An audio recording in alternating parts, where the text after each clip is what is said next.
All right, guys, we got our fantasy football draft blueprint part 2, this time drafting from the second overall pick in a 12-team PPR league. All right, the first thing I'm seeing here is that Jamar Chase is going to be taken with the first overall pick. Now, for this simulation, we're going to assume that Jahmyr Gibbs is the first pick, and this is going to lead us in the direction of our second player off of our consensus board. Bijan Robinson was the number 2 running back in PPR scoring last year, and I expect that trend to continue. He's still just 24 years old, he's in the prime of his career, and even last year he had 79 catches. The only thing that holds this guy back from a guy like Jahmyr Gibbs is the lower touchdown production, but if that improves and he gets more goal line work, we could easily see him propel to the RB1 this season. As we approach round 2, I'm tempted to go up the same route we did for part 1 by taking Josh Allen, but we do have another interesting option on the board that was not on the board previously. If you're looking for a running back duo early in drafts that puts a fear of God into your opponents, look no further than the running back duo of Bijan Robinson and Amarian Hampton. Jim Harbaugh hand-selected Amarian Hampton last year in the first round to be the bell cow of his run-heavy scheme.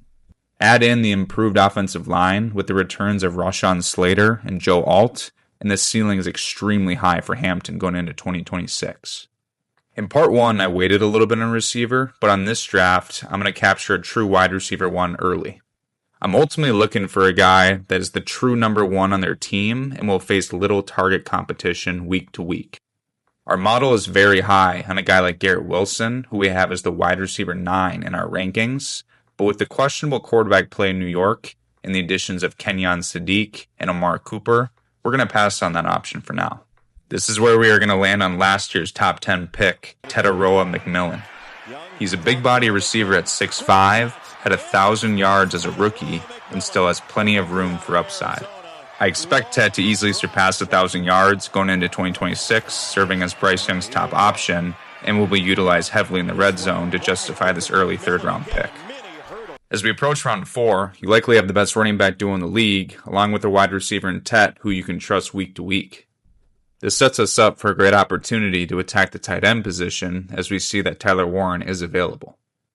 Warren is similar to Loveland, where they were drafted last year in the early first round, not just to be a good player, but to be a player you build your offense around. As we approach the 5th round, we now have 4 players that we can rely on for production from week to week.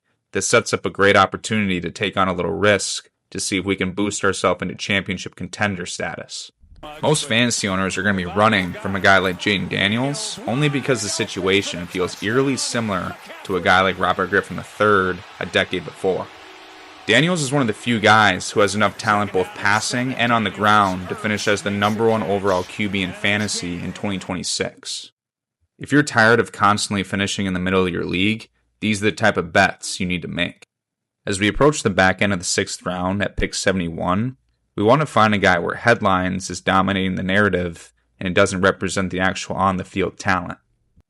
Marvin Harrison Jr. might not ever live up to his generational status, but he represents far more value than a guy that was taken the pick before in an injured and aging Chris Godwin.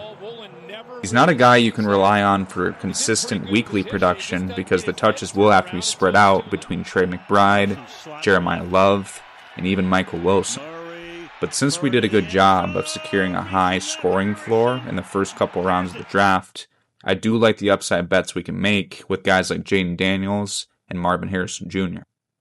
As we approach round 7, I'm going to attack the running back market before it stops offering week-to-week starters. Tootin seems to be a question mark for the fantasy football community, but when you take a look at the Jaguars' depth chart, they currently don't have any options that could really eat into his workload. Travis Etienne has now departed to the New Orleans Saints, but what he left behind was an RB10 finish last year in PPR scoring.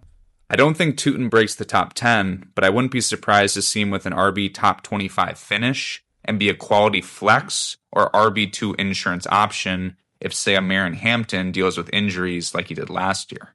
Our last pick of this video is a guy that if he was the wide receiver 1 on his own team, we'd be talking about this guy as a top 50 pick.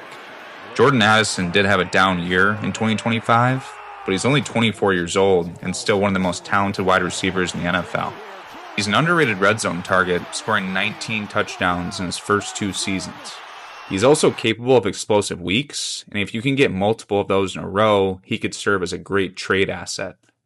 All right, so let's do a little recap of our strategy from the second overall pick. We are anchored by two elite running backs in Bijan Robinson and Amaren Hampton that will carry us week to week. We secure the difficult quarterback and tight end positions by drafting elite talent in Jaden Daniels and Tyler Warren. We drafted 3 former first-round receivers, all under the age of 25, and all in positions to have big breakout seasons. Let me know what you guys think about my picks in the comments, and subscribe for strategies from each pick in the draft.